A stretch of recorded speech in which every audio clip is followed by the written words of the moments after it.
Assalamu alaikum. I'm Dr. Sarfraz Ali with lecture number 34. Our subject is Introduction to Riemannian Geometry. हमने अभी तक पढ़ा है Riemann Christoffel tensor या Riemann curvature tensor. तो हम उसके डिफरेंट थ्योरम्स कर चुके हैं, उसकी प्रॉपर्टीज कर चुके हैं। अब उसी के कुछ थ्योरम्स और रहते हैं, वो करते हैं। तो नेक्स्ट थ्योरम है जी हमारे पास, prove that Riemann curvature tensor in covariant form. Mean यहाँ पे ये देखिएगा, ये जो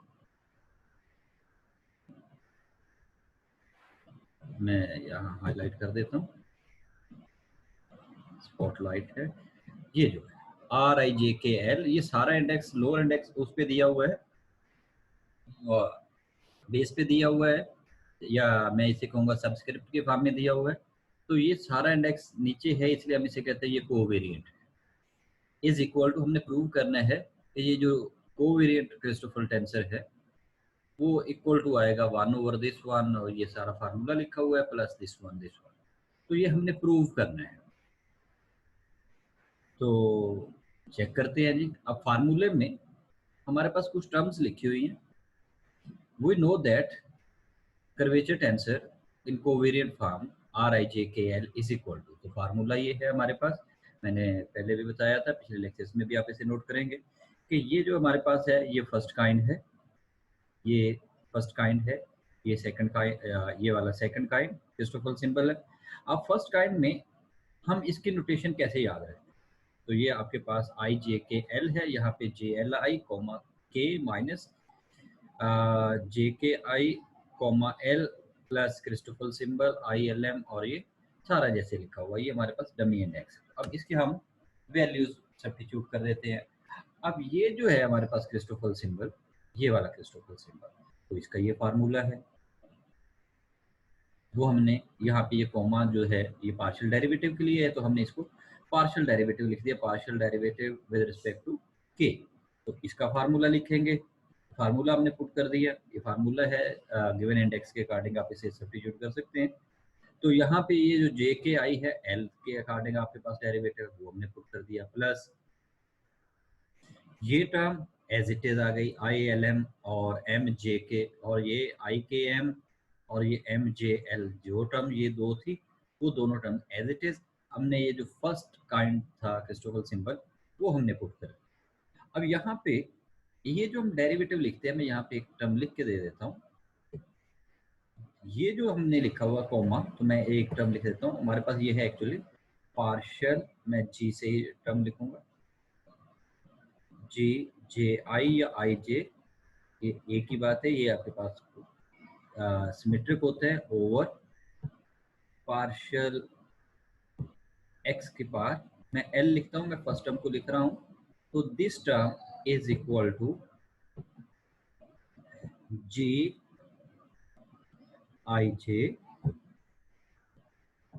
यहाँ पे आप कॉमा दे के डेरिवेटिव लिख देते हैं L के, किसके अकॉर्डिंग आप डेरिवेटिव ले रहे हैं, आपके वेरिएबल के ऊपर। तो ये आ गया। अब यहाँ पे हर टर्म को पहले इसको ये 1/2 को JI को इस फॉर्म में लिखा, यहाँ पे एक स्टेप का गैप समझ लें, या बेसिक था तो लिख दिया गया ये JI L, तो इट मीन इसका डेरिवेटिव पहले विद रिस्पेक्ट टू L है, और फिर ये डेरिवेटिव हमने बाहर वाला अप्लाई किया तो विद रिस्पेक्ट टू K हो गया। सेम यहाँ पे भी आ जाए JLI J, और ये भी सेकंड डेरिवेटिव बन गया, यहाँ पे K और J है, तो हर एक में ये K हम पहले लिख रहे हैं, ये KI हो, और ये माइनस था, ये माइनस आ गई हमारे पास टर्म, यही माइनस हमने, ये माइनस जो है वो मूव करते हुए ये आपके यहाँ पे आ गया। ये 1/2 अब दोनों में कॉमन था, वो हमने बाहर ले लिया। अब यहाँ से जब डेरिवेटिव लेंगे तो यहाँ पे देखिए जी क्या बना है हमारे पास, कोई टर्म, हाँ यहाँ पे ओके, इस टर्म में वही टर्म्स लिख दी गई, मैं सही कर देता हूँ, ये थोड़ी सी मिस्टेकनली फार्मूला है, ये फार्मूला मैं दोबारा लिख रहा हूँ। इसका फार्मूला जो है यहाँ पे एक्चुअली ये फार्मूला इधर से ही कॉपी पेस्ट हो गया, मैं इस फार्मूले को चेंज करके लिख देता हूँ, यहीं पे चेंज कर देता हूँ।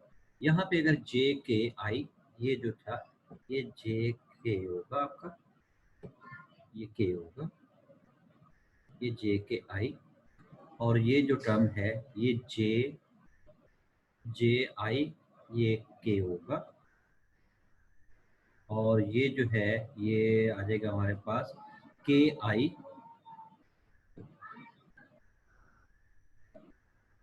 ये होगा के आई, और यहाँ पे जे होगा। ये कंपोजिंग मिस्टेक थी हमारे पास। तो ये आपके पास सारी टर्म आ गई। अब इसको यहाँ से देखेगा, ये एल जे एक्स जे आ जाएगा,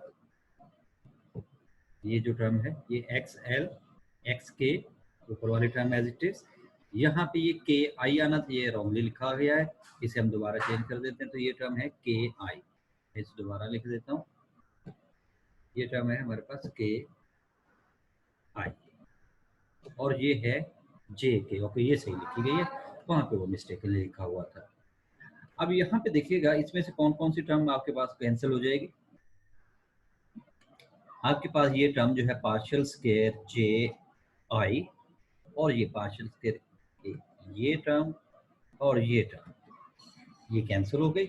बाकी आपके पास ये पार्शियल स्क्वायर आई एल लिख दें या जे एल लिख दें, एक आई एल या एल आई, एक ही बात है। रीजन क्या है कि हमारे पास ये जो मीट्रिक टेंसर है वो सिमेट्रिक होता है। तो सिमेट्रिक का मतलब क्या है, जी आई एल, मैं इसी को पर्टिकुलर की बात कर रहा हूँ।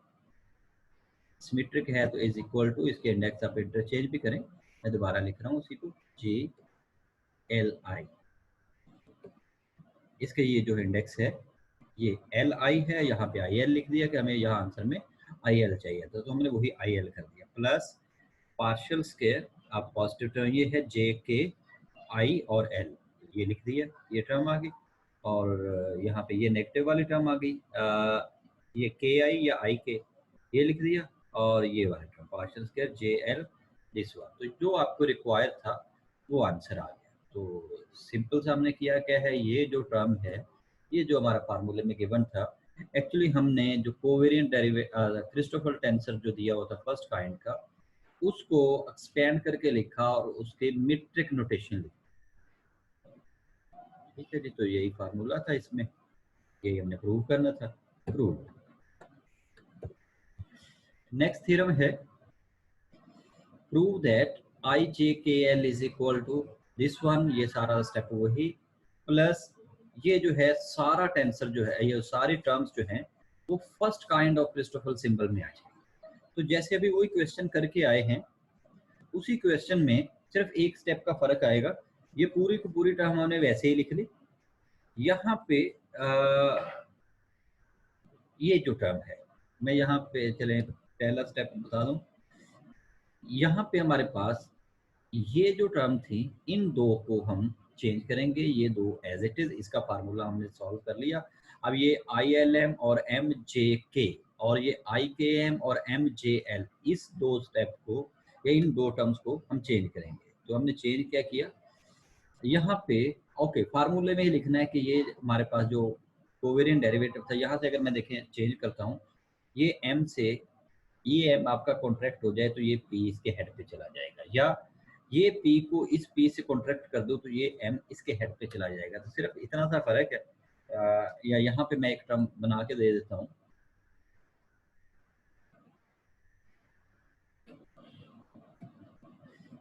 ये जो टर्म है मैं इसकी बात कर रहा हूँ। अगर मैं इस पी से इस पी को कॉन्ट्रैक्ट कर दूं तो ये एम शिफ्ट हो जाएगा यहाँ पे। तो यही आपका फार्मूला था, यही उसने क्वेश्चन किया था। एक्चुअली वो सारे टर्म को फर्स्ट काइंड में शिफ्ट कर रहा है। यहाँ भी अगर वही करूँगा, इस पी को इस पी से कॉन्ट्रैक्ट कर दें तो ये एम आ जाएगा। तो इन एक्चुअल ये वही क्वेश्चन है जो पहले किया हुआ है। ओके जी, तो टू प्रूव दिस वन, वही क्वेश्चन सारा सॉल्व कर दिया, इस फॉर्म में लिख दिया using the formula I J K is equal to this one. यहाँ पे अगर आप ये P कॉन्ट्रैक्ट करें, ये प्रूफ दिया हुआ है, P से P कॉन्ट्रैक्ट हो जाए तो ये K यहाँ शिफ्ट हो जाएगा, ये क्रिस्टोफर सिंबल में लोअर इंडेक्स में आ जाएगा तीनों। तो अगर यही अब सिर्फ ये एक स्टेप यूज करते हैं तो हमारा ये फार्मूला वो आंसर आ जाएगा।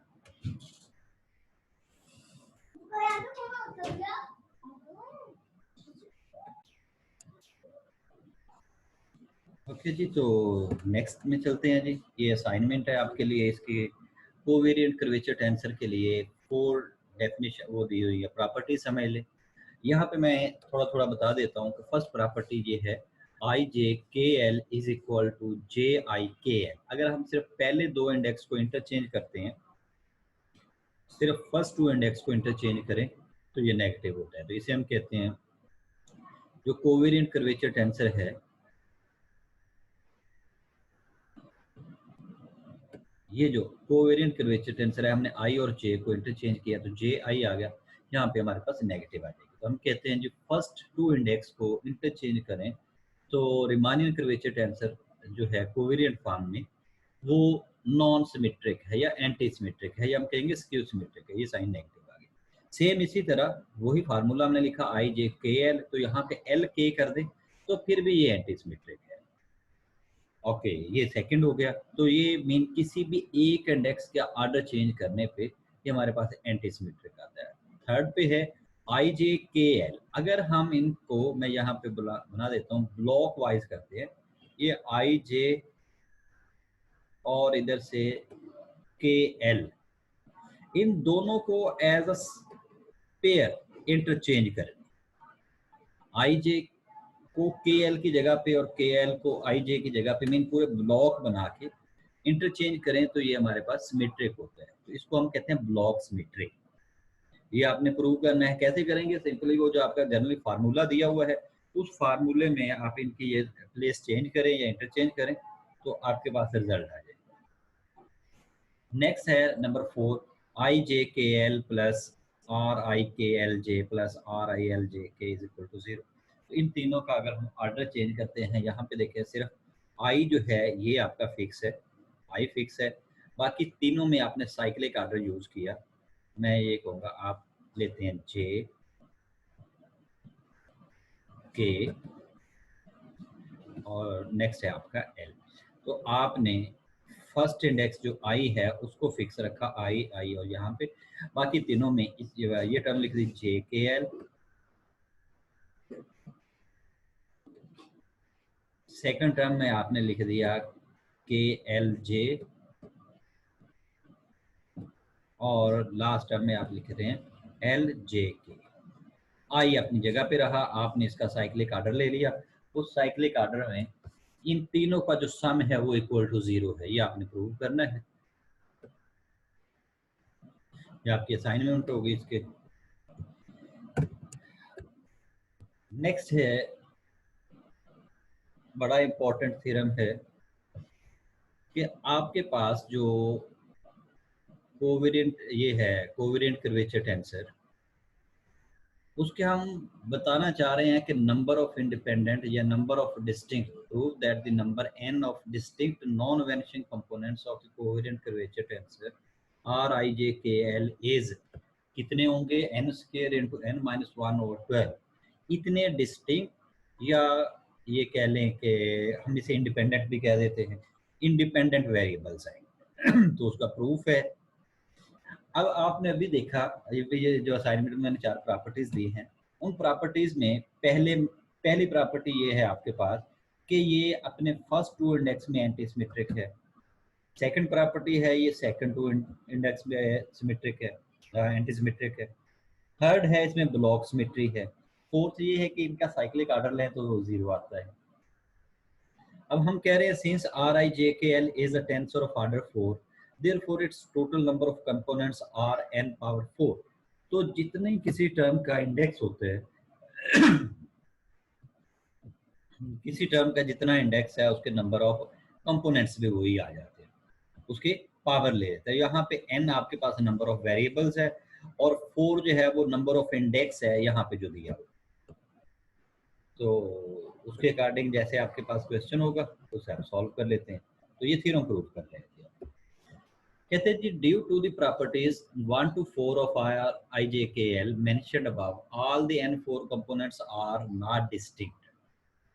सारे डिस्टिंक्ट क्यों नहीं होंगे मैं यहाँ पे बता देता हूँ।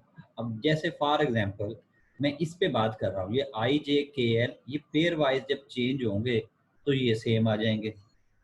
यहाँ पे जब ये 2 दफा ये सिमेट्रिक है, ये एंटी सिमेट्रिक है, इनमें सिर्फ नेगेटिव का फर्क आ रहा होगा। इनका सम 0 आ जाएगा। तो अब पहले ही हमारे पास कंडीशन थी, due to properties 1 to 4 of IJKL mentioned above all the N4 components are not distinct। सारे डिस्टिंक्ट नहीं होंगे, कुछ सेम आ रहे होंगे। वो जो सेम आ रहे होंगे वो हमने देखने हैं कौन से सेम आते हैं।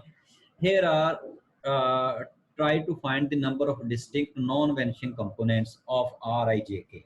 अब वो फाइंड करते हैं। नंबर 1, फर्स्ट लेट मैं स्पॉटलाइट कर देता हूँ यहाँ पे first let 3 are all 4 indices be same. अगर ये सारे सेम हो तो उसमें आपने ये चारों सेम आ गए, 3 सेम है, एक डिफरेंट है, इस एक की आप सिर्फ पोजीशन चेंज कर रहे हैं। यहाँ पे लास्ट पे था, फिर सेकंड लास्ट पे हुआ, फिर फर्स्ट के बाद सेकंड पे आ गया और यहाँ फर्स्ट पे आ गया। Which are obviously 0। तो ये सारे तो कहते हैं जी 0 होंगे। क्यों 0 होंगे? यहाँ पे जब आपके पास क्रिस्टोफल सिंबल सेम आ जाएंगे और उसके बाकी टर्म सेम आ जाएंगे तो ये सारे 0 बन जाएंगे। Furthermore, since RIJKL is skew symmetric, अब skew symmetric है with respect to first two and last two indices, therefore IIJK and RIJKK are 0। तो यहाँ पे ये टर्म 0 आ जाएंगे। यहाँ पे आपके वो क्रिस्टोफर सिंबल्स 0 आ जाते हैं। तो आपके पास ये सारी टर्म, जितने भी वो टर्म्स बनेंगे, ये 0 आ जाती है। तो अब यहाँ पे हम सिंबल्स यूज करते हैं, symbols with 2 distinct indices, that is symbols of the type R I J I less than j। आप इसमें ये कंडीशन ले लेते हैं। तो ये है क्या? अगर I J हम कह रहे हैं तो एक्चुअली हम ये कहना चाहते हैं, यहाँ पे इंडेक्स होगा, ये लेस देन की बात कर रहा हूँ मैं, इसकी बात कर रहा हूँ। ये आपके पास है 1 2 1 2, ये इस फॉर्म में होगा, या 1 3 1 3 होगा। नेक्स्ट कौन सा आ सकता है? ये इधर ही लिखता हूँ 1 4 1 4, 3 तो ये आ सकते हैं। और कौन सा हो सकता है जी? 2 से शुरू कर दें, 2 3 2 3, फिर 2 पे 2 4, हमारे पास कंडीशन है I लेस देन J के, 2 4 और पेयर की भी है तो वो भी आ गया। फिर नेक्स्ट क्या आ जाएगा? 3 4 3 4। तो ये आपके पास 6 पेयर आ गए। Symbols with 2 distinct indices, this one. आपके पास इस टाइप के एलिमेंट आएंगे, ये 6 एलिमेंट्स या 6 कंपोनेंट ये आ गए। नेक्स्ट क्या है? Symbols with only 3 distinct indices which are of the type j less than k। अब आपके पास ये है, इसमें 2 सेम है, तीसरा डिफरेंट होगा, और इन 2 पे कंडीशन दी हुई है। अब मैं यहाँ पे पहले लिख देता हूँ कि ये क्या क्या ऑप्शन है। j लेस देन k होगा 1, फॉर एग्जाम्पल मैंने I को 1 लिया तो यहाँ पे कंडीशन है j लेस देन, तो ये 2 और 3, R 1 2 1 3 आ गया। फिर इसी पे 3 और 4, 1 सेम अपनी पोजीशन पे रहा, तो ये एलिमेंट आ गया जब हमने 1 लिया। नेक्स्ट क्या है? जब हम 2 लेंगे, ये सेंटर में हमने 2 ले दिया, अब यहाँ पे 1 और 3, यहाँ पे 1 और 4, ये ऑप्शन आ जाएगा। फिर सेम इसी तरह यहाँ पे 3 और 4, ये ऑप्शन आ जाएगा। हाँ, यहाँ पे एक हमने अभी मिस कर दिया, यहाँ भी वो आ जाता, 2 और 4 भी आ जाता, ये भी 2 और 4, सेंटर की बात कर रहा हूँ, सेंटर में 1 था। तो इसी तरह नेक्स्ट आ जाएंगे 6 एलिमेंट्स आपके इससे आ जाएंगे। अब चेक करते हैं जी सारे टोटल कितने बनते हैं। Okay, in type 1 the number of combinations of n numbers taken two at a time for I and j is, तो वो आपके पास आ गया NC2 is equal to n into n minus 1/2। आपने जितना n लिया हुआ है, जितने नंबर लिए हुए हैं, मीन n है आपके पास, वेरिएबल्स कितने हैं। अगर आपने 4 वेरिएबल्स लिए हैं तो 4 वेरिएबल हैं तो फिर ये देखें आपके पास कितने आ जाएंगे, 6 आ जाएंगे। तो वही अभी मैंने 6 बनाए थे।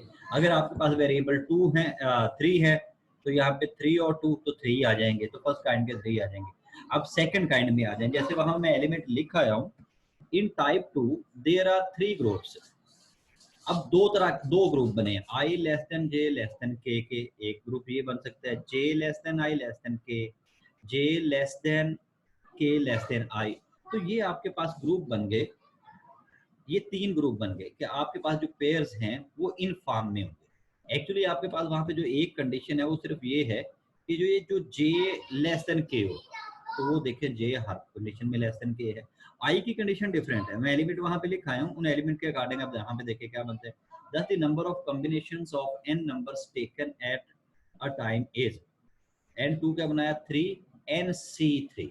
तो आपके पास जो नंबर ऑफ वो है एलिमेंट्स हैं या ये आई जे के इंडेक्स है वो 3 है। ये 3 ऑप्शंस हैं। तो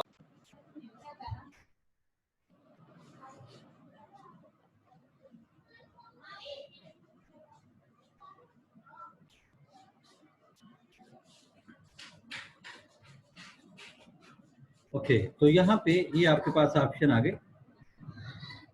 3nc3 is equal to 3 into n minus one n minus two 3 factorial. तो आप सॉल्व करें, आपके पास ये टर्म आ जाएगी।